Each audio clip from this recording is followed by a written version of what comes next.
Bom dia, Anderson. Bom dia. Estão me Bom ouvindo dia. todos? Sim, sim, estou ouvindo. Pronto. Erlan, bom dia. Bom dia, Tatiana, Amanda. Coisa boa, nem vou precisar renomear, todos com o nomezinho correto. Deixa eu só confirmar as autorias dos artigos, certo? Para a gente Uhum. poder ver a ordem. O artigo 533 de ecoinovação é de quem? É meu, De Tatiana. Tatiana, pronto, ele será o primeiro, certo, Tatiana?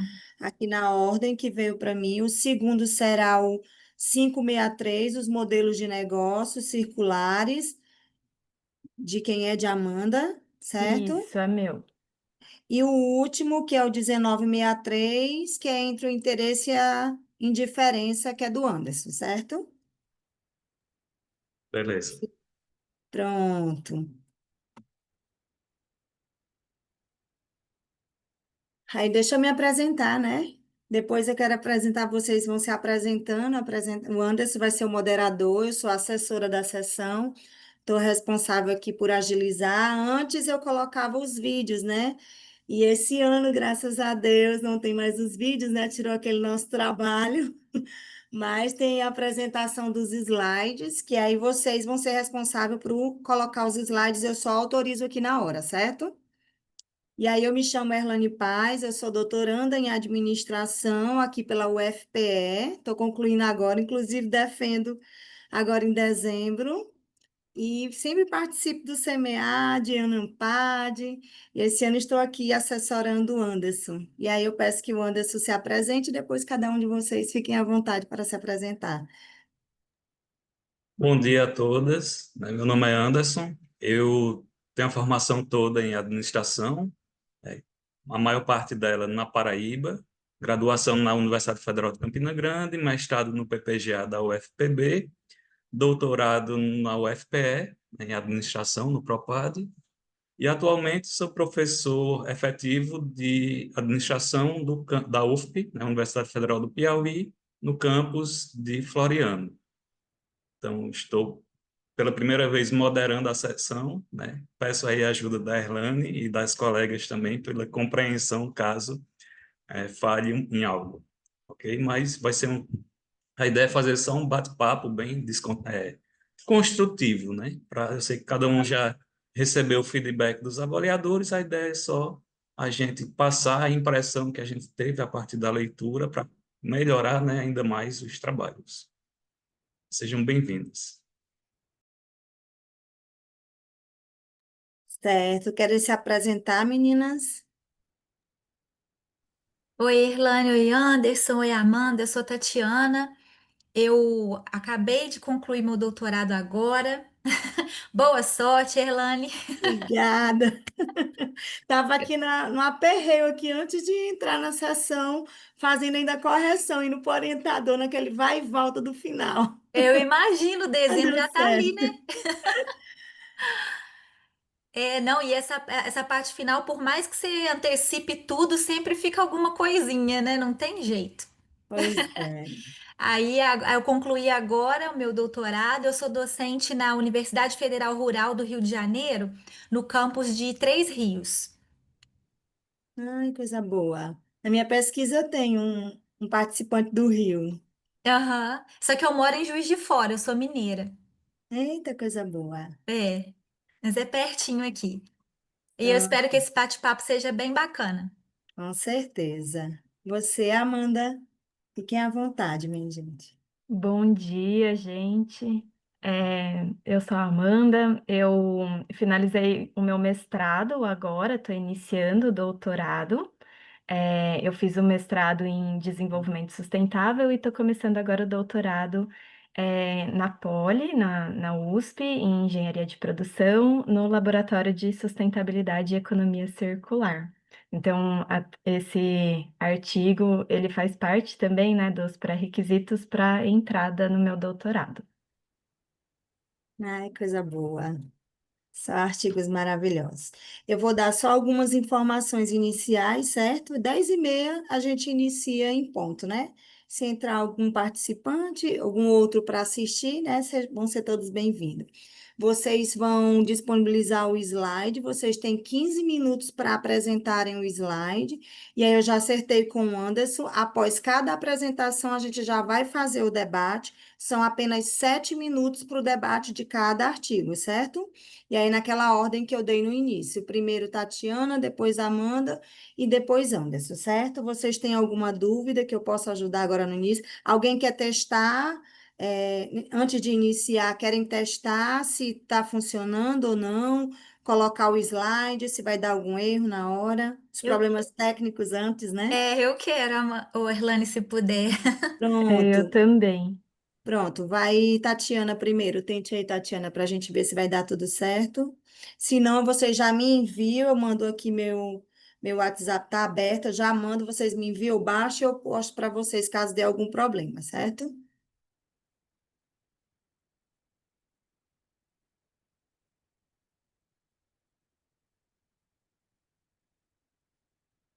Pronto, funcionando direitinho. Quer Apareceu? passar para ver se Deixa eu vai passar passar. de... Isso. Tá passando? Não, para mim tá passando aqui. Ah, foi. Tá passando para vocês? Agora tá, Tatiana. Não tava não, mas agora tá passando. Tá. Ah, então tá. Demorou um pouquinho. Oi, mas passou. Tá, joia. Obrigada, gente. Pronto. Quer testar? Manda o seu. Quero. Deixa eu.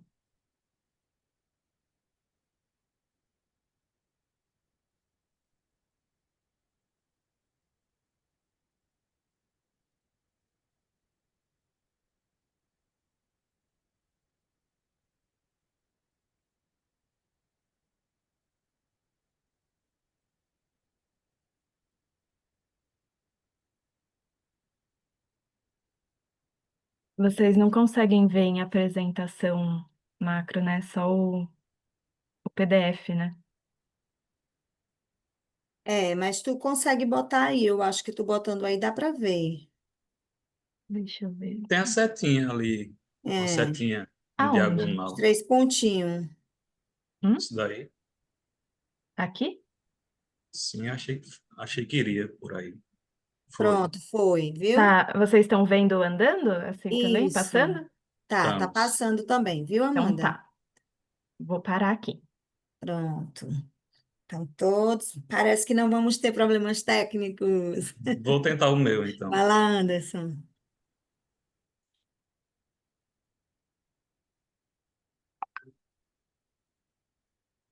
Conseguem ver? Sim, só que o teu não está em modo de apresentação.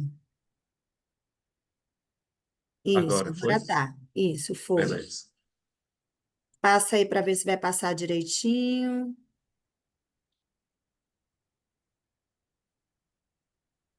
Tá indo? Tá indo, viu? Tudo certo. Beleza. Deixa eu ajeitar aqui o cronômetro. Aí, Tatiana já pode deixar o dela já exposto, certo? Enquanto eu ligo aqui o cronômetro. Aí eu vou avisando para vocês, certo? Falta assim, quando tiver faltando 5 minutinhos para passar o tempo, ou quando encerrar o tempo, eu aviso, certo? Pode começar, Erlane? Pronto, pode iniciar, Tatiana. Boa apresentação. Desligar aqui o áudio. Tá, joia, pessoal. Mais uma vez, bom dia. Eu sou Tatiana Vidal e esse artigo Ecoinovação em Empresas Brasileiras, uma abordagem multivariada, ele veio da interseção entre a minha tese, orientada pela professora Maria Cristina, uma das coautoras, e da disciplina ministrada pela professora Rosa, chamada Ecoinovação.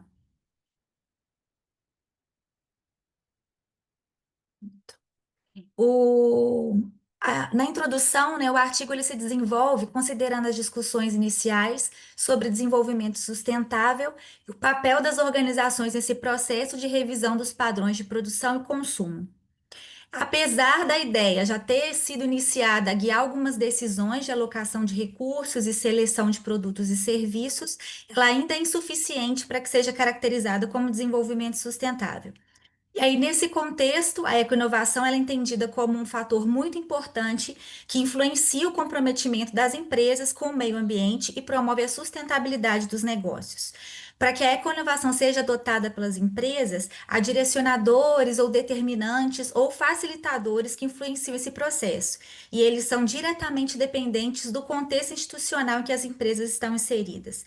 Assim, o artigo teve como objetivo analisar a relação entre ecoinovação e alguns de seus determinantes ou direcionadores em empresas brasileiras de capital aberto.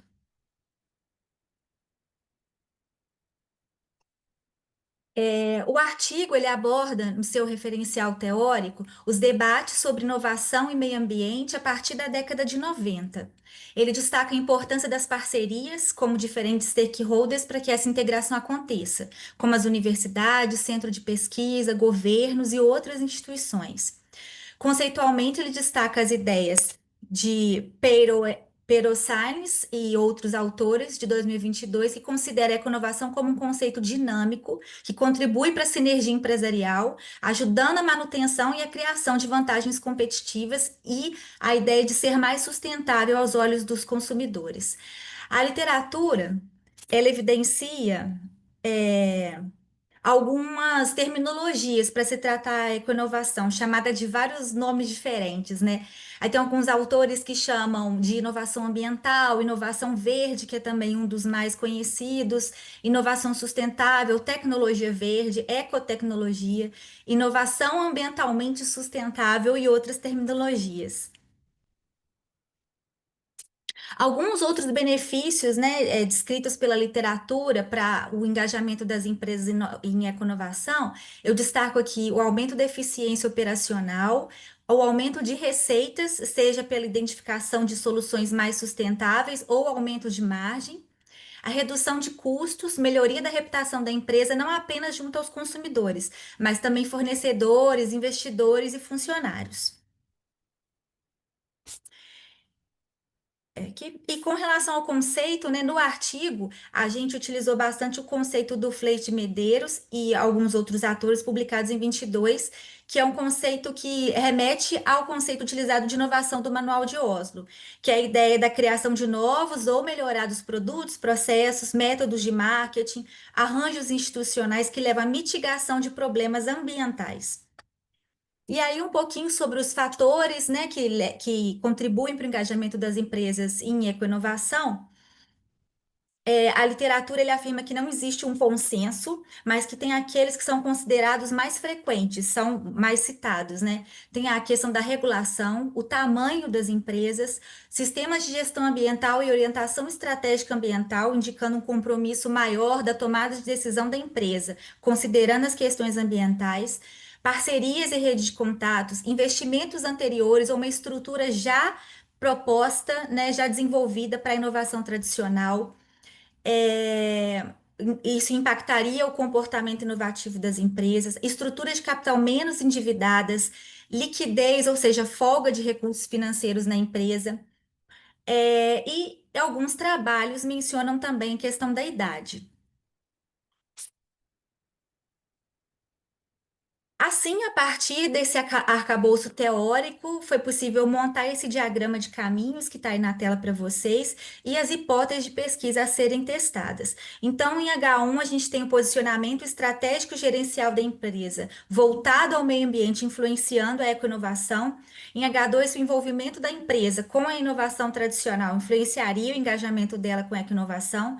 Em H3, se a folga financeira da empresa influenciaria esse aspecto da ecoinovação. Em 4, se essa estrutura, esse gerenciamento da inovação tradicional, se ela mediaria a relação entre a folga financeira e a ecoinovação. Em H5 e H6, a ideia do impacto do tamanho e da idade na ecoinovação. E aí, um pouquinho aqui da metodologia.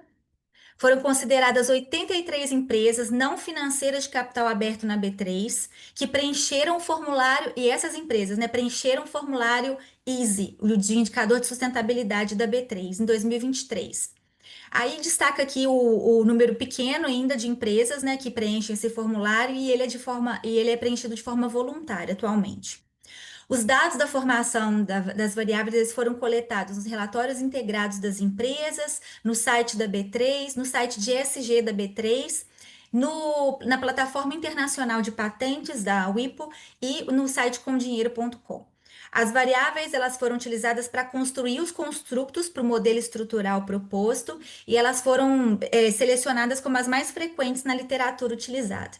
E aí, aqui um pouquinho do modelo, né? Foi utilizado um modelo PLS 100, um modelo de mínimos quadrados parciais, nesse caso ele foi adequado por conta do tamanho da amostra e pela não normalidade dos dados que eu tinha.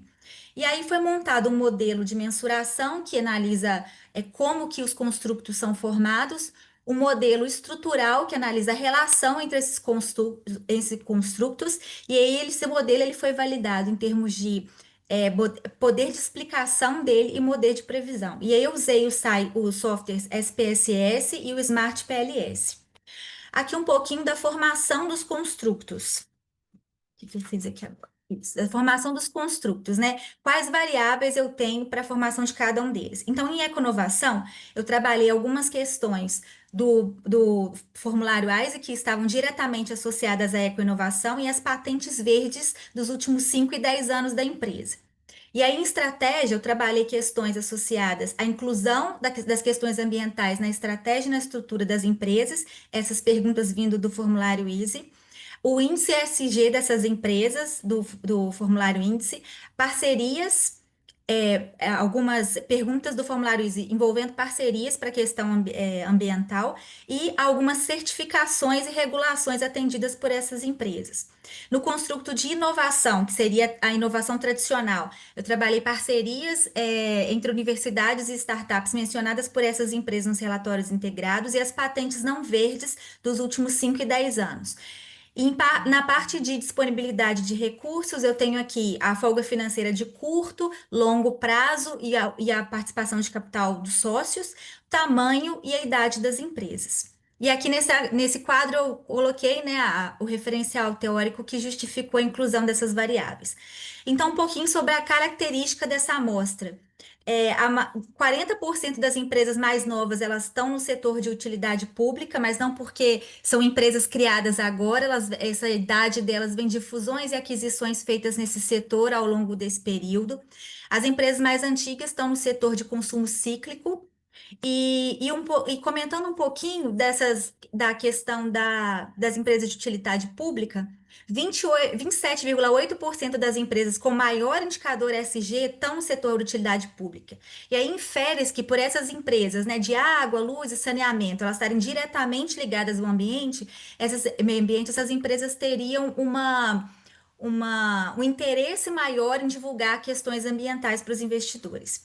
E aí destaca-se também que no construto de inovação, as empresas com maiores pontuações, né, 3 e 4, elas têm um indicador SG de 50% para cima. Então, dali a gente já pode começar a extrair uma correlação entre elas. E aí, nesse slide aqui, eu trago um pouquinho da validação do modelo de mensuração. Ele foi validado em termos de confiabilidade, validade convergente e validade discriminante. E aqui um pouquinho do que eu usei para poder validar o modelo de mensuração, né? Por ele explicar 65,9% das variações do construto de ecoinovação, ele é considerado um modelo, um percentual médio, né? De acordo com a literatura que eu usei. Em termos de poder preditivo, ele foi apresentado como relevância. E esse é o modelo. Então, eu destaco aqui que apenas a relação entre inovação e ecoinovação e o construto de estratégia e ecoinovação, eles foram significantes, considerando um nível de significância de 5%. E aí, analisando um pouquinho esse resultado com a literatura, né? A questão do tamanho, o meu resultado ele foi de encontro à literatura, então seria importante verificar se isso tem a ver com o contexto dessas empresas brasileiras ou com decisões metodológicas.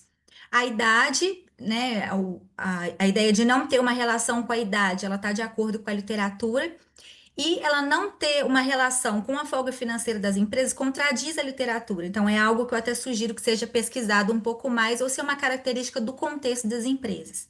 Oi, Faltam Erlan. 5 minutos, viu? Beleza. E aí, falando um pouquinho da parte de inovação e ecoinovação. Então, por ter sido significante esse caminho, a ideia é que as parcerias, elas são importantes informações para o acesso à ecoinovação das empresas e que a ideia de uma estrutura anterior, um relacionamento já com a inovação tradicional, ela incentivaria as empresas a investirem em ecoinovação. E a ideia de ter uma relação positiva entre o construto de estratégia e a ecoinovação é que a ideia de ter políticas ou guias relacionados ao comportamento ambiental da empresa, ter aspectos ambientais na gestão dessa empresa, ela levaria as empresas a investirem mais em inovação. E o construto e a variável, né, ESG, a ideia de ter aspectos ESG bem desenvolvidos dentro da empresa levaria um comprometimento maior com a ecoinovação. A ideia de ter regulamentações e certificações dessas empresas também foi um fator importante que levaria à ecoinovação. E aí a conclusão, né? Por a ecoinovação ela ser considerada um driver para o desenvolvimento sustentável, é importante que a gente analise como desenvolver isso dentro das empresas. E aí a ideia de que uma trajetória já percorrida pela empresa em termos de inovação, ela levaria a um comportamento mais engajado em termos de ecoinovação. Destaco aqui também a importância das parcerias e da rede de contatos para que isso aconteça. E a importância da questão estratégica e gerencial da empresa abordar as questões ambientais, para elas deixarem de ser projetos isolados e virarem realmente algo de criação de valor para o negócio.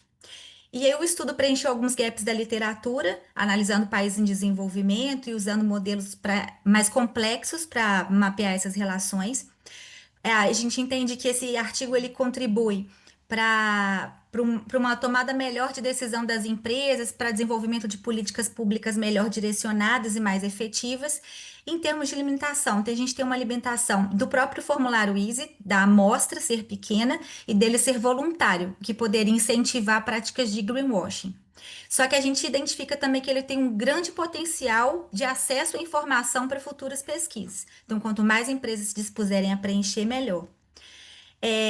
E sugestões para estudos futuros. A gente teve uma dificuldade também de acesso à informação em relação a P&D, número de funcionários em P&D das empresas. A ideia inclui variáveis associadas ao risco e associadas ao aspecto de longo prazo dessas relações, que essas informações ainda são bem recentes, então a gente não consegue pegar o longo prazo disso. E a ideia é que para os estudos futuros seja verificado essa questão da não significância do tamanho e da folga financeira, que a gente pode ter alguma particularidade aí, e melhoria do acesso às informações. Um pouquinho das referências utilizadas, e é isso. Acho que deu. Passei muito. 13 minutos e 56 dentro do Ah, então tempo. tá. Deu uma acelerada Parabéns, no final. Tatiane. Agora eu passo a palavra ao moderador, o Anderson, né, para fazer as suas contribuições. Depois eu abro a palavra para os demais, caso queiram contribuir com o artigo de Tatiana. Aí pode Ótimo. tirar, Tatiana, que eu acho que fica mais visível para todos. Parabéns para a Tatiana, né? Um artigo muito bem feito, muito bem construído, robusto, bem fundamentado. Vou passar minhas impressões como leitor, tá? Tive um pouco de dificuldade no começo de entender como cada hipótese foi testada. Eu não via elas, não conseguia enxergar dentro do modelo. Agora, quando você apresentou o modelo e as interrelações e as hipóteses, né? Então, se você conseguir espaço para incluir essas essa figura, né? Esse modelo, sinalizando as hipóteses, né? Vai clarear bem, né? O entendimento. E também, se você puder comentar um pouco melhor, assim, numa versão, né, a ser publicada, sobre como cada hipótese foi testada, por que foi rejeitada, por quê. Eu senti falta, não sei se de um quadro retomando cada hipótese, os respectivos coeficientes, né, do teste de hipótese. Ficaria mais fácil o entendimento, né? Você explicando, eu tirei todas as minhas dúvidas que eu tinha, né? Por exemplo, de onde veio, como é que cada construto foi mensurado, né? De onde vêm as questões. mas ainda fiquei assim na dúvida. Como é que esses dados vêm de cada site? Como é que ela precisa fazer alguma adaptação para levar para o SPSS? Né? Mas, assim, tirando essas questões assim mais metodológicas, né, eu fiquei me questionando como saber se as empresas escolhidas possuem práticas eco-inovadoras?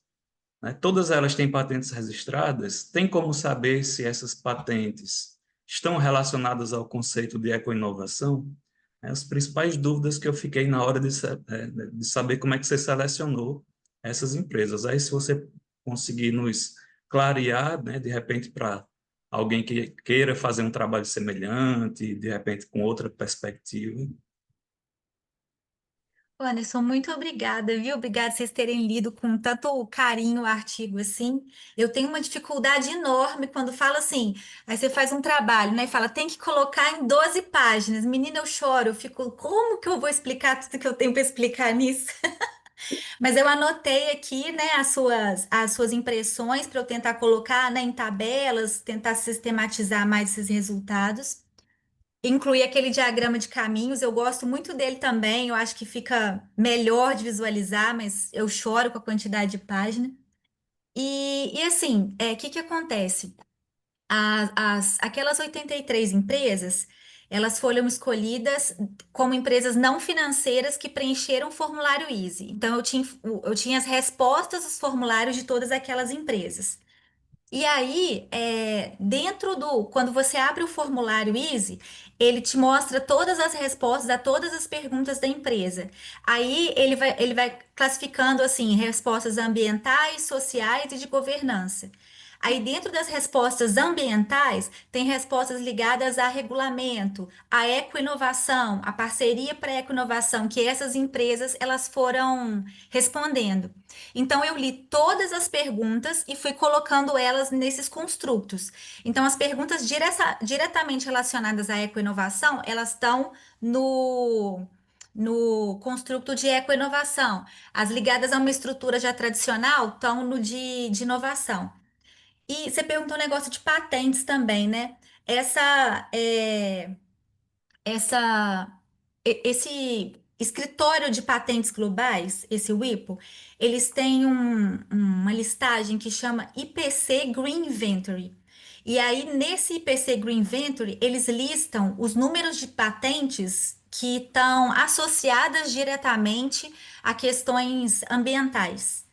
Então, eu consigo ir olhando patente por patente, né, o número delas, e se aquele número ali estiver dentro desse inventário, ela é considerada uma patente ligada à ecoinovação. Assim que eu consigo distinguir o que que é tradicional e o que que é de ecoinovação. Aí eu usei esse jeito de fazer de um outro artigo que eu li também, né? O autor fez desse jeito, e aí eu trouxe para esse artigo também. Eu não sei se eu respondi tudo. Sim, sim, respondeu. Caso alguém também tenha alguma dúvida, alguma questão para colocar, alguma sugestão, o espaço está aberto. Eu queria só trazer um ponto que também li o artigo. Parabéns, Tatiana, pelo artigo, muito robusto mesmo. Eu já tinha Obrigada, Amanda. estudado sobre a metodologia, mas ver aplicado é diferente, traz uma visão bem esclarecedora mesmo de como colocar em prática a metodologia.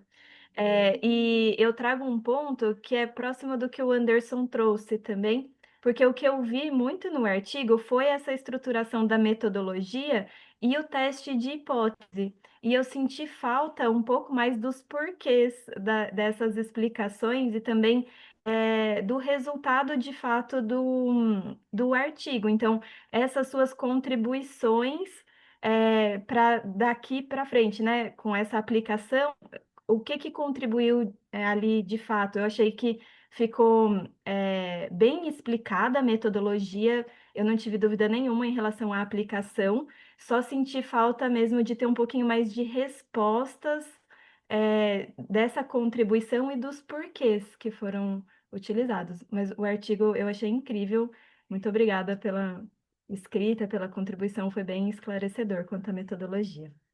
Obrigada, Amanda. Eu anotei aqui, tá? Obrigada mesmo. Pronto. Encerrou o tempo de pergunta dos 7 minutos do tempo de Tatiana. Aí, se só no final, depois dos 3 artigos, alguém queira fazer mais alguma pergunta, eu até tinha uma guardada aqui, mas encerrou o tempo. No finalzinho, se der tempo, eu faço a minha pergunta, certo? Mas parabéns, Tatiana, pelo artigo, certo? Muito bem estruturado, bem explicado, os resultados, ótimas contribuições e bem relevante para a atualidade, né? Que a gente está vivendo hoje com as empresas voltada principalmente para o ESG, né? E aí eu vou passar agora a palavra para o segundo artigo, que é o de Amanda, certo, Amanda? Você já pode disponibilizar os seus artigos. Quando você disser que está pronta, eu inicio a contagem. Certo.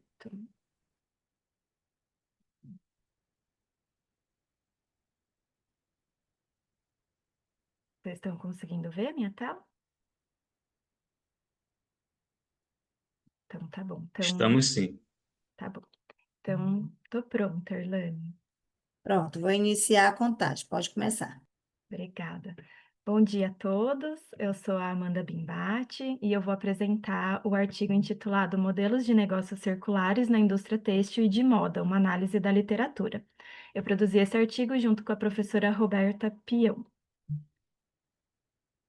E a indústria têxtil e de moda, ela representa um dos setores mais significativos da economia global, com impactos ambientais e econômicos e sociais de grande magnitude. E a gente pode ver isso, por exemplo, né, que a cada segundo o equivalente a um caminhão de lixo cheio de roupas é queimado ou enterrado nos aterros sanitários ao redor do mundo, o que é um impacto bem significativo. E aí, nesse contexto, a economia circular, ela surge como uma alternativa a esse modelo linear e propõe os sistemas regenerativos, onde esses resíduos, essa poluição, eles são eliminados por design, produtos e os materiais são mantidos em uso pelo maior tempo possível.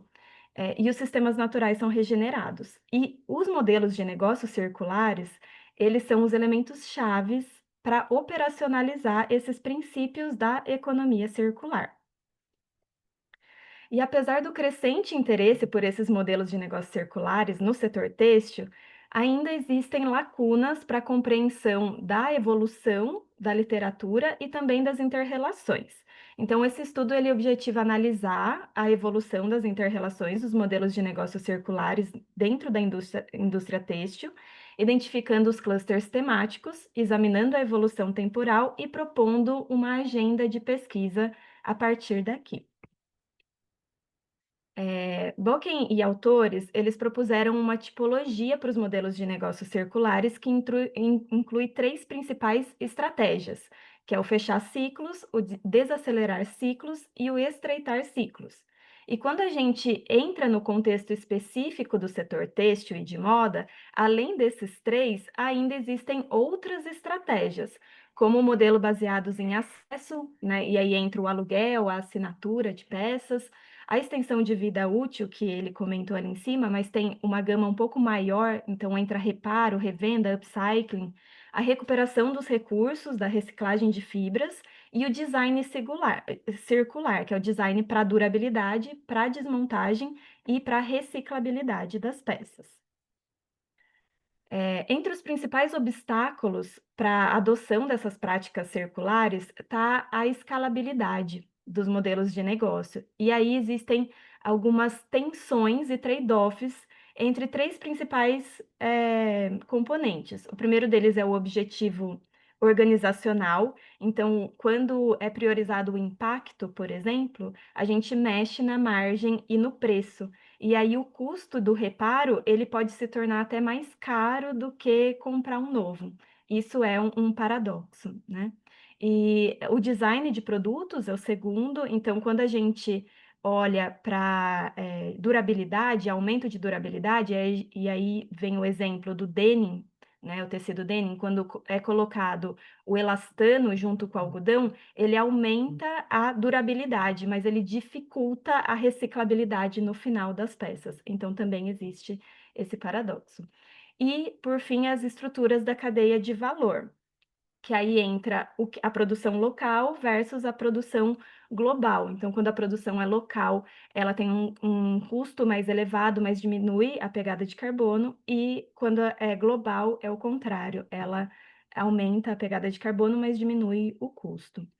E, segundo os autores, eles elucidam que essas tensões, como eu expliquei acima, elas manifestam tanto em níveis de produto quanto de processo e impacta diretamente tanto os ciclos internos, de reparo e de reuso, quanto os ciclos externos, que é de reciclagem, o que limita a consolidação dessas práticas circulares em escala na indústria têxtil e de moda. E aí que, ampliando um pouquinho mais essa discussão para possíveis caminhos inovadores, a gente tem um artigo que é de Basile e autores, né, de 2025, que analisa como que os modelos de negócios orientados pela bioeconomia circular pode contribuir para a sustentabilidade da indústria têxtil. Quem tiver interesse no tema de economia circular na indústria têxtil e de moda, eu recomendo muito a leitura desse artigo. Ele traz resultados bem significantes e indica o potencial dessa abordagem para integrar os princípios da economia circular com o uso sustentável dos recursos biológicos. E aí oferece horizontes para a regeneração ambiental e o redesenho da produção e do consumo na indústria da moda. Como metodologia para o artigo, a gente fez uma revisão sistemática da literatura, então pegamos algumas strings de busca, aplicamos no campo título, resumo e palavras-chave, e restringimos as publicações em língua inglesa. Além disso, foi considerado apenas os documentos classificados como artigos e reviews, e resultou numa identificação de 49 publicações. Isso foi feito na base de dados Scopus. E como resultados, a gente traz 3 principais análises. A primeira dela é a rede de concorrência de palavras-chave por data. Então, dá para observar que os artigos são bem recentes, é de 2024 para frente, e nos primeiros artigos a gente observa que inovação, ele aparece como um termo central e estruturante. Então, reflete bem essa ênfase primária nas soluções tecnológicas, nos processos, para os desafios da circularidade. Já nos últimos estudos, né, nos mais recentes, essa inovação ela assume papéis diferentes, com novos significados, que não apenas essa solução tecnológica, mas sim também como facilitadora na implementação dos ecossistemas digitais circulares e também no engajamento dos stakeholders. Então, De Felice e autores, em 2025, ele traz no artigo que é uma proposta de passaporte digital de produto. E o que seria esse passaporte? Ali teria todas as informações, desde da criação do produto, da cadeia de produção, até a parte de cuidados, por onde esse produto passou, como que foi feita essa inovação ali no sentido de reciclagem também, cuidados com reciclagem. Então, você teria como escanear isso no código de barras ali da etiqueta e ter essas informações como um passaporte digital do produto. Então, essa transição, ela reflete um amadurecimento no campo, onde a inovação ela deixa de ser tratada só como um fim ali do processo e ela passa a ser integrada a essa abordagem mais sistêmica, ecossistêmica de fato. A segunda análise, a gente traz a rede de concorrência de palavras-chave por cluster. E aí a gente identificou 3 principais clusters. O cluster vermelho, ele representa a perspectiva de modelos de negócio e inovação na economia circular têxtil. E aí aparece principalmente o aluguel, a assinatura, a revenda pela própria marca, os serviços de reparo e upgrade como oferta de produto e as plataformas de compartilhamento de peças. E a grande inovação desse cluster é a servitização, então é o valor de uso ao invés do valor de posse da peça. O segundo cluster é o cluster verde, que foca nos aspectos produtivos e operacionais da economia circular têxtil, e ele fala sobre o design para durabilidade, para desmontagem, o fechamento de ciclo, então a gente olha bastante para a reciclagem, a desaceleração do ciclo, o reparo e o upcycling, e o estreitamento do ciclo, que é a eficiência dos recursos. E a grande inovação é o ecodesign. E, por fim, o cluster azul, que representa a dimensão de impacto e desenvolvimento sustentável da economia circular têxtil. E é nesse cluster que começa a entrar, de fato, a circularidade junto com a inclusão social. E a principal inovação nesse cluster são as métricas de impacto alinhados com as ODS, com os Objetivos de Desenvolvimento Sustentável. E, por fim, a gente traz um mapa temático da pesquisa em economia circular têxtil, onde a gente consegue identificar temas de nicho, que é o quadrante superior esquerdo, com Circular Economy, Business Models e Social Impact, caracterizado por alta densidade e mais baixa centralidade. Temas básicos, que é o quadrante inferior direito, então palavras como Textile Industry e Innovation com alta centralidade, porém baixa densidade, e a gente não conseguiu identificar claramente temas posicionados como temas emergentes ou em declínio, e temas motores. O que sugere para a gente realmente que esses estudos eles são muito recentes, muito novos, né? Então, a análise de clusters, ele sugere que, embora tenha um crescente interesse em modelos de negócios circulares, a literatura ainda não aborda adequadamente como que esses modelos podem ser integrados no ecossistemas mais amplos. Muito novo, né? Esses estudos ainda são muito novos. A Faltam 5 análise... minutos, viu, Amanda? Tá bom, obrigada. A análise visual, ela mostra que, em termos relacionados à infraestrutura e logística reversa, eles não aparecem ali na rede de palavras-chave, o que sugere uma lacuna também na literatura sobre esses aspectos, dado que são aspectos cruciais, muito importantes nos ecossistemas circulares têxteis, né? E a crescente conexão entre Circular Economy e o Sustainable Development Goals sugere um potencial para alinhar esses modelos de negócios circulares com as ODS. E como conclusão, a gente chega em dois principais tópicos, né? As principais contribuições desse estudo são para a identificação das tendências emergentes na literatura sobre os modelos de negócios circulares e os ecossistemas circulares na indústria têxtil. O segundo ponto é a classificação dos principais temas de pesquisa em termos da sua centralidade e densidade. E, por fim, a identificação dos desafios e oportunidades para o desenvolvimento dos ecossistemas circulares têxteis. E aqui a gente traz também recomendações para pesquisas futuras, que aí é para conduzir esses estudos empíricos sobre a implementação de diferentes tipos de modelos de negócios circulares no setor têxtil de moda, investigar essas interações entre os diferentes atores nos ecossistemas, explorar as tecnologias digitais, como que elas podem facilitar essa implementação dos modelos de negócios circulares e analisar as barreiras e os facilitadores para a transição para os ecossistemas circulares no setor têxtil e de moda. Como eu expliquei no início, esse é um primeiro artigo onde a gente começa esse estudo e a ideia agora é a gente começar a fazer esse aprofundamento daqui em diante. Aqui segue as referências bibliográficas, um pouco do que foi utilizado, e eu agradeço pelo tempo e disposição de vocês de me ouvir. Parabéns, Amanda. Terminou também no tempo, 12 minutos e 28 segundos, certo? Vou abrir agora a palavra para o nosso moderador, Anderson. Bom, Amanda, parabéns pelo trabalho, também bem complexo.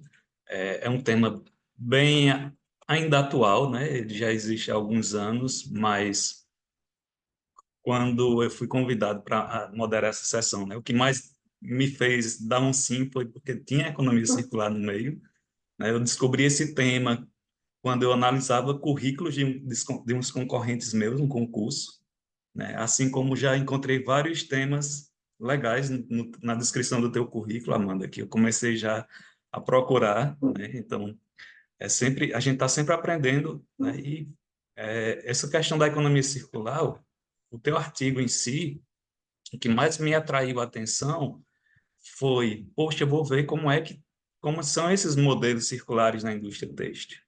Então, eu fui com essa sede de querer descobrir. Ela vai me mostrar alguns modelos, né?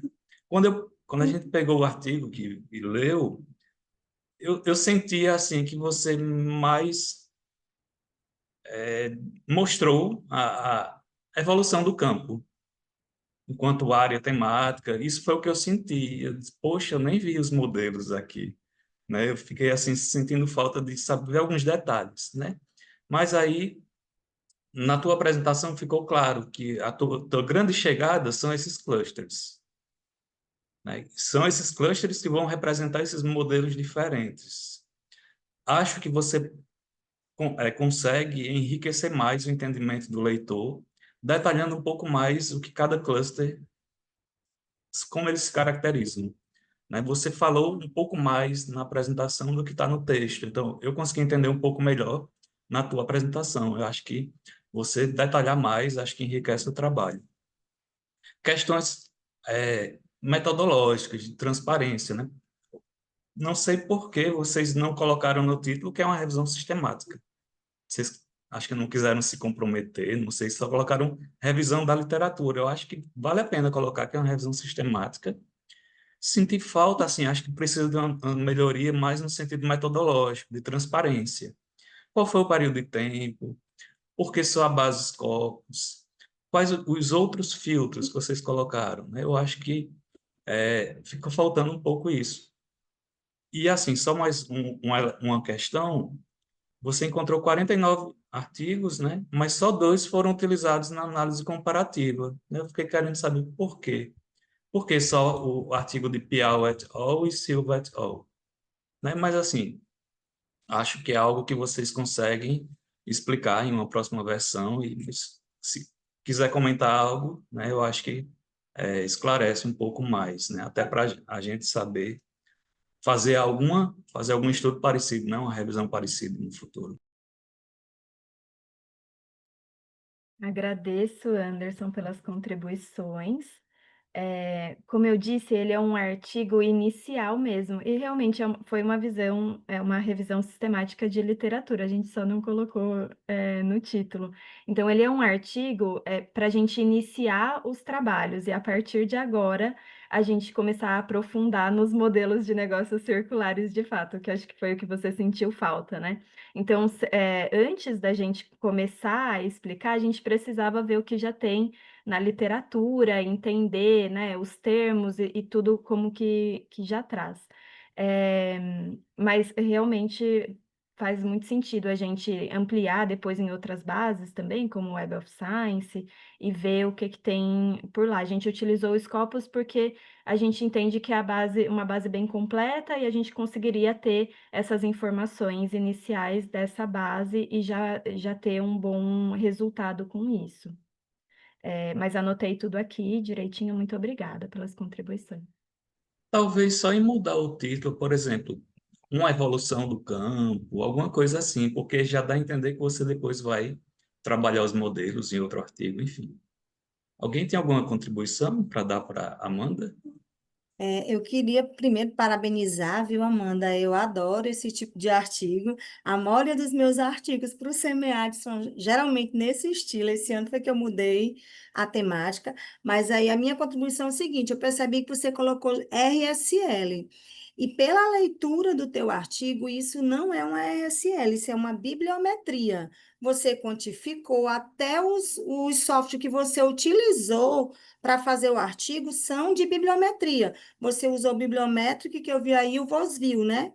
Eles são próprios de bibliometria. Então, você colocaria no título e na sua metodologia não como a RSL. A RSL, geralmente, a gente usa a metodologia Prisma, a gente usa o PIPOC, que é muito usado aqui também na UFPE, que é de um dos professores daqui, e a gente trabalha o artigo mais aprofundado e faz as relações dele. E aí, da forma como você colocou o artigo, ele está mais para uma bibliometria, entendeu? Porque você está quantificando, você aprofundou até nos clusters, mas não de forma como a RSL realmente exige, né? Eu mudaria isso de RSL e colocaria bibliometria para poder facilitar, porque todos os programas que você utilizou para fazer as análises são de bibliometria. certo? E aí, no mais, seu artigo está perfeito, bem explicadinho, tudo separadinho, aí só na metodologia que eu mudaria isso, colocaria de uma forma mais focada para o que realmente ele é, certo?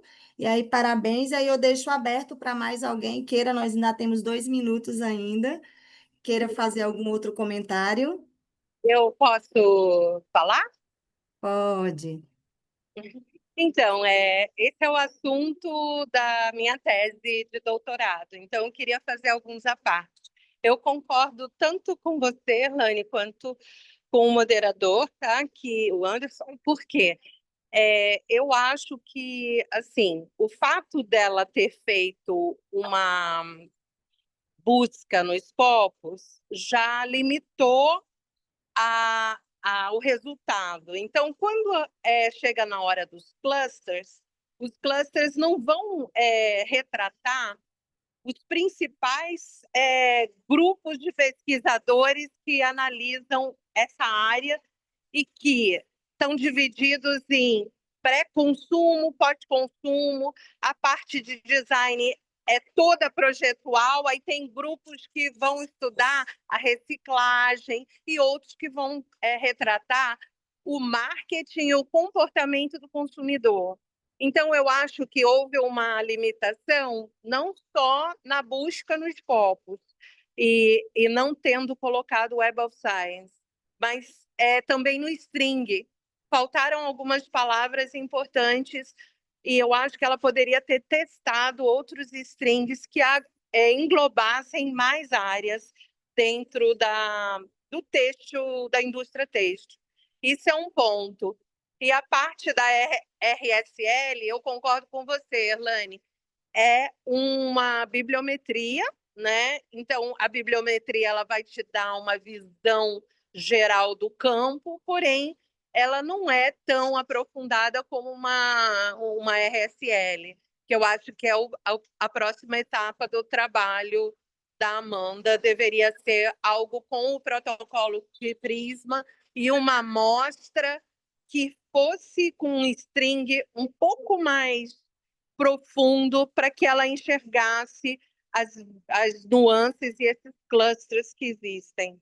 Desculpe que eu estou na rua, tá? Então deve ter um barulho daqui do trânsito.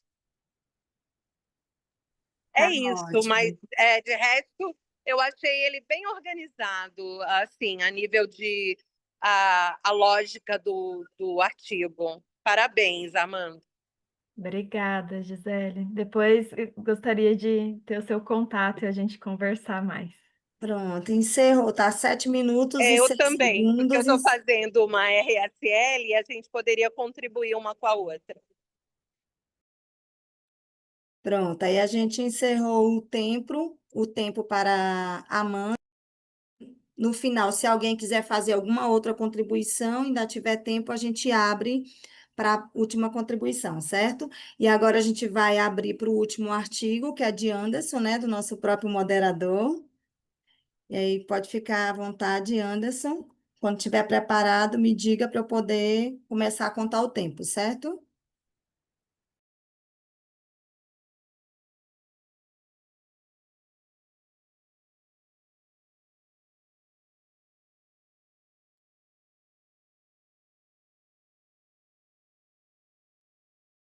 Compartilhar a tela.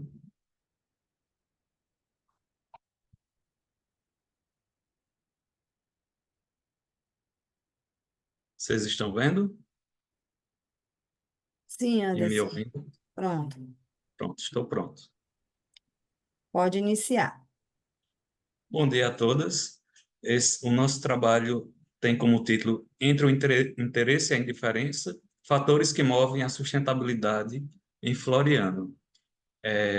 Esse foi um trabalho fruto do TCC do Anderson Macedo Fernandes, que foi orientado pela professora Maria Caroline de Moura Costa, e tanto eu quanto a professora Ruth Irene Cláudio Crispim participamos da banca, né? E aí participamos mais nesse processo de revisão e melhoramento do texto. O roteiro, né, segue aí a própria estrutura do trabalho, começando pela introdução, questão de pesquisa, justificativa, referencial teórico, metodologia, resultados e discussão, considerações finais. Vou ser bem sucinto, né, questão do tempo. Na introdução, a gente abordou a problemática, né, ambiental relacionada aos impactos das atividades humanas, né? Trouxemos a Agenda 2023 como um plano de ação global, os ODS, Declaração de Berlim sobre a educação para o desenvolvimento sustentável, problematizando a necessidade, né, de revermos nossas práticas de consumo. Chamamos aí algumas características do consumo verde para trazer essa preocupação ambiental e a necessidade de modificarmos nossas práticas em direção de práticas mais sustentáveis, né, que não comprometam tanto a saúde do meio ambiente e a perenidade dos recursos. E aí chegamos à questão de pesquisa, né? Quais os fatores levam os jovens adultos a buscarem um consumo sustentável? Quais são as barreiras, as motivações, né, para esse consumo sustentável? Tivemos, então, como objetivo geral apresentar os principais fatores que contribuem para o interesse pelo consumo verde na população jovem adulta, objetivos específicos, investigar a associação da adoção de práticas sustentáveis e o desinteresse generalizado, ou o interesse, identificar as razões sobre a ausência ou não de interesse, destacar a importância do marketing verde a partir das percepções desse público. O referencial teórico, a gente fundamentou o estudo nesses 3 temas: marketing verde, greenwashing e consumidor verde. Na parte de marketing verde, né, trouxemos os aspectos éticos e ambientais nas organizações. Tentamos ressaltar a importância da preservação ambiental, né, que está relacionada a essa nova ética das organizações. A questão da sustentabilidade, a preocupação com a comunidade, né, a produção e o consumo de produtos recicláveis, não tóxicos e amigos do ambiente. No tópico do greenwashing, né, trouxemos o surgimento do termo, que surge em 86, para identificar a prática de empresas que alegam que seus produtos ou serviços são ecologicamente corretos, quando, na verdade, não são, né, com uma maquiagem verde. Também chamado de lavagem verde, refere-se a limpar as imagens dos produtos quando eles não são tão responsáveis, né, não são tão ecologicamente corretos. E vale destacar que aqui no Brasil a gente tem o CONAR como um papel de regulação dessa publicidade enganosa, né, incluindo as práticas de greenwashing. Para melhor entendimento do leitor, trouxemos algumas conceituações sobre consumidor verde. É um consumo único, como único caminho para o bem-estar. O consumidor verde é justamente esse consumidor que se preocupa com o meio ambiente, né, que modifica suas práticas culturais para incorporar, né, essas novas preocupações. E vimos que um estudo da Ipsos, em 2018, aponta que 72% dos millennials preferem adquirir produtos das marcas que promovam práticas responsáveis. Então, a geração mais jovem, né, já vem com esse chip implantado, vamos dizer assim, buscando essa produção, esse consumo mais consciente. A metodologia da pesquisa, abordagem quantitativa, exploratória e descritiva. Foi uma pesquisa feita com 300 jovens adultos entre 18 e 34 anos de instituições de ensino superior da cidade de Floriano. Aqui em Floriano a gente tem uma universidade, a UFP, o IFP, a UESP, e também temos uma universidade particular. Tem algumas particulares pequenas, mas a principal, a maior, é a FAESP, que é a faculdade aqui de Floriano. Faculdade de Ensino Superior de Floriano. O questionário foi adaptado de Carroso e Cairrão, 2007. O período de aplicação da pesquisa foi de outubro a novembro de 2024 e foi feita uma análise descritiva, uma estatística descritiva simples, né? Então, a gente trabalhou com só com percentuais, né, com estatística descritiva. O perfil da amostra, maioria feminino, 56%. Os participantes, a maioria dos participantes tem renda entre 1 e 3 salários mínimos. A gente estruturou a sessão de resultados de discussão nos 3 tópicos, né? Conhecimento e percepção sobre sustentabilidade, dados motivadores para o interesse pela sustentabilidade e barreiras para a sustentabilidade. Os participantes possuem pouca informação sobre sustentabilidade. Isso revela algum déficit no acesso ou poucas ações de educação ambiental, né, no sentido de eles adotarem práticas mais sustentáveis. Com relação à importância da sustentabilidade, né, as percepções, eles entendem que a sustentabilidade é muito importante para a comunidade, porém ainda existe a necessidade de transformar essa percepção positiva em ações concretas. Eles meio que entendem, compreendem, mas não agem ainda, né, totalmente alinhadas a essa preocupação. O que é que motiva eles, né? O que é que motiva o interesse pela sustentabilidade? Basicamente, preocupação com o meio ambiente e educação e conhecimento sobre sustentabilidade. Né, o interesse deles é mais as questões ambientais e entender mais, conhecer mais, né? Existe aí, portanto, ainda a necessidade de ações educativas para tornar esse público, né, esses participantes, consumidores, cada vez mais conscientes. Perguntamos sobre recursos ou suportes, né? Como é que eles percebem que deve ser fomentada essa mudança de comportamento? Eles entendem que pela participação ativa de líderes comunitários. Foi o maior suporte aí que eles apontaram, o principal impulsionador do interesse pela sustentabilidade. Em segundo lugar, há mais informações acessíveis sobre sustentabilidade. Acho que na percepção deles ainda faltam esses recursos informativos. Com relação às barreiras para a sustentabilidade, quais são os fatores que contribuem para o desinteresse? 63,3% apontaram que falta educação sobre sustentabilidade. É um ponto que precisa ser melhorado nos currículos dos cursos, no próprio dia a dia, né, das instituições, das empresas. Apontam também falta de apoio governamental, né, e as influências culturais, hábitos antigos. Então, tem que se, de alguma forma, modificar esses hábitos, né? E aí eles apontam que o governo, né, precisa fazer algo nesse sentido.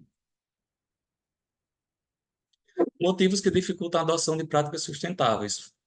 Foi colocado basicamente falta de tempo, falta de interesse e falta de informações. E aí a gente precisa encontrar soluções mais práticas, produtos mais acessíveis, as empresas fazerem cada vez mais campanhas educativas, né, que promovam essa mudança de comportamento. Dentre os principais motivos para a falta de interesse na sustentabilidade, a gente tem aí 36% revela descrença na eficácia das ações sustentáveis das empresas, 35% desconhecem se as empresas atuam ou não, né? Então, aí tem aí a descrença na eficácia, na descrença de que realmente a empresa está comprometida e também, né, falta aí o conhecimento sobre essas práticas, né, se realmente elas surtem algum efeito. Com relação à frequência de discussão sobre sustentabilidade, a maioria apontou que raramente ocorre ou ocasionalmente. Ainda não é uma prioridade nas interações sociais falar sobre isso. E aí a gente pode, enquanto professores, tentar trazer essas discussões cada vez mais para a sala de aula, né? De repente, reforçando aí nos currículos ações de extensão que promovam aí a educação ambiental. Faltam 5 minutos, certo, Anderson? Beleza. Dentre os desafios para engajamento, o próprio desinteresse da população, né, é apontado aí como o principal desafio. E aí a necessidade e também aponta-se com isso a ausência de alguma governança, né, do próprio poder público está tentando integrar ações entre o próprio governo, as empresas e a sociedade para superar essas barreiras e mudar, né, esse desinteresse da população. Sobre o comprometimento das empresas locais, né, eles acham que poucas estão comprometidas, não nenhuma, ou eles não sabem opinar, né? Ainda existe um desconhecimento generalizado. Sobre a comunicação por parte das autoridades locais, né? A grande maioria aponta que é insuficiente, então tem que se aprimorar esse diálogo entre as autoridades e a comunidade em direção a uma comunicação mais eficiente. Sobre as ações individuais e seus impactos, né? Eles entendem que o papel individual ainda tem um impacto moderado, não tem tanto impacto assim. E aí, como considerações finais, nós conseguimos, né, evidenciar o interesse e o desinteresse estão ligados ao nível de conhecimento, percepção de apoio governamental e comunitário, apesar da predisposição positiva dos jovens a serem consumidores, né, mais conscientes, verdes, faltam informações acessíveis e políticas de incentivo que acabam limitando a adoção dessas práticas. Reforça-se a importância de políticas públicas e campanhas educativas para promover maior conscientização e engajamento. E para estudos futuros, recomenda-se ampliar a amostra para outras cidades e regiões, né? Assim como utilizar análises mais sofisticadas, né? Não só quantitativas, mas também, de repente, alguns métodos qualitativos, como grupos focais, para aprofundar a compreensão do tema. Algumas referências que foram utilizadas e agradeço a atenção, me coloco à disposição para alguma sugestão, contribuição. Vocês serão as moderadoras agora da sessão. Para- Parabéns, Anderson. Terminou no tempo, 12 minutos e 55, certo? Como não temos moderador, né, que for apresentador, eu deixo aberto para quem queira fazer alguma pergunta, tirar dúvidas. Se não, eu inicio. Eu posso perguntar, Erlane? Pode, fica à vontade. O Anderson, eu gostei muito. E, tipo assim, é um tipo de trabalho, esse mais exploratório, assim, que vai dando muitos insights, né? Aí você já vai pensando, nossa, e se eu fizer isso, como é que eu relaciono essa pergunta com a outra? E eu fiquei me perguntando assim, que curso que eram esses jovens? Eu não vi isso, eu fiquei intrigada. Gente, será que tem algum viés de curso aí desse pessoal? Acho, assim, também não lembro desses detalhes, acho que a maioria é de administração, mas eu vou investigar isso e para a versão, né, a ser publicada, eu vou tentar detalhar essa questão aí. Eu fiquei me perguntando se teria assim, alguns cursos que teriam uma visão diferente da parte de sustentabilidade que outros, sabe? Porque às vezes alguns estão trabalhando isso mais em sala de aula, na grade dos cursos, que outros, sabe? E é tipo assim, cada coisa que eu fui lendo do artigo foi dando um pano para manga. Eu tô assim, nossa, meu Deus, e agora? Tem muito trabalho que dá para sair daqui. E eu fiquei até pensando em pesquisação, né? Tipo assim, já que eles falaram bastante que é falta de tempo, falta de informação, né? E se levasse a informação para um grupo e depois analisasse por um tempo se eles começavam a ter práticas mais sustentáveis dentro de casa, na universidade, né? Ou se a universidade começasse a fazer alguns projetos lá dentro dela de coleta, se isso mudaria. Então, assim, é quase uma catarse de ideia esse artigo, né? Eu achei bem legal, viu? Parabéns. Obrigado, obrigado mesmo. Já realmente a gente fica, poxa, vamos melhorar essa realidade, essa situação, vamos fazer alguma coisa.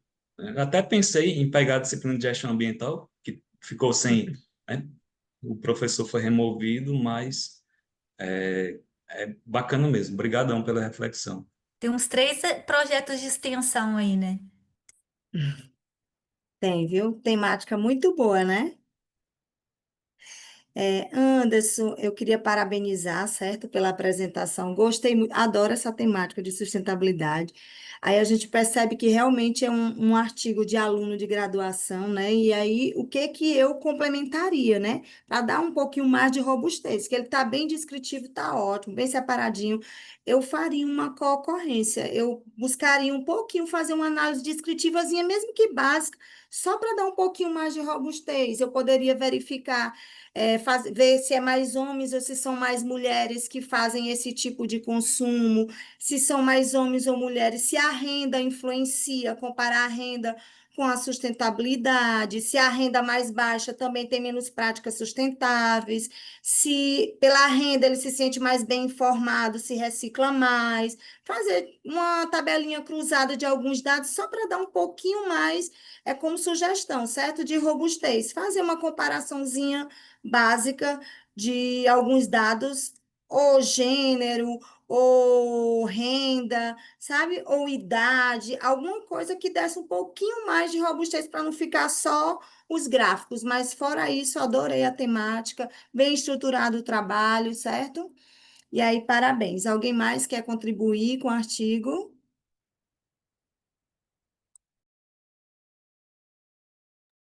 Eu queria trazer uma questão em relação, primeiramente, parabéns, Anderson. Eu achei muito interessante também o artigo. Tive vários insights também lendo, e eu queria só entender melhor a relação, porque isso não ficou muito claro para mim, do marketing verde com o que eles trazem, né, de educação, principalmente. Porque o que ficou para mim de impressão como leitora, foi que o marketing verde ele seria uma das soluções que estaria ali dentro dessa parte educacional. E aí eu não consegui, entender exatamente se é isso. É isso que o artigo traz de fato, que o marketing verde seria uma dessas soluções para aumentar o engajamento, para fazer as coisas, acontecerem, ou se existem outras coisas que poderiam estar associadas a essa parte educacional, projetos, como que isso poderia estar fazendo o engajamento comunitário. E um último ponto é em relação às ações sustentáveis, que fala no o artigo que são feitas ações sustentáveis, que são abordadas e que daí, né, as pessoas falaram que não tem tanto interesse, mas eu não consegui identificar também quais foram essas ações, o que que foi feito em relação, à sustentabilidade de forma prática, assim. Pois é, essas questões são pertinentes, né? E acho que se a gente tivesse feito, né, se eles tivessem feito uma rodada qualitativa, ou se o trabalho fosse qualitativo, a gente conseguiria ter mais respostas com relação a isso. Porque o que é que de fato acontece no contexto, né? As empresas locais não estão trabalhando bem essas questões, ou eles não estão acessando os canais adequados, né, que as empresas usam para promover essas práticas, né? Então, assim, do ponto de vista de melhoria do engajamento por parte das empresas, seria mais ações de marketing verde. Por parte do poder público, seria campanhas mais educativas, né? Então, assim, como é que essas ações de educação ambiental chegam até esse público? Então, carece ainda de um outro estudo mais investigativo para saber como chegar nesse público, né? Como o poder público conseguir modificar comportamentos, né? Que outras ações? Mas coloca-se o marketing verde como essa possibilidade de comunicação mais direcionada à questão, só que a gente tem que saber por onde essa comunicação tem que ir, né? Como chegar nesses jovens. Vai ser pelo TikTok, né? Que já que a maioria está aí só vendo coisas pelo TikTok, então é algo a se analisar, né? E se refletir realmente. Mas agradeço e vamos tentar aí trazer essas respostas na próxima versão do artigo. Tu encerrou também o tempo, 7 minutos para o Anderson.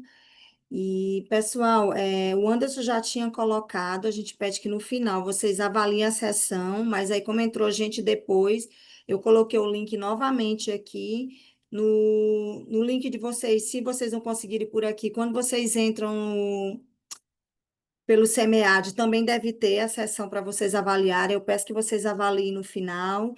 E aí eu parabenizo novamente os três autores, certo? Deixo a palavra final agora para o nosso moderador.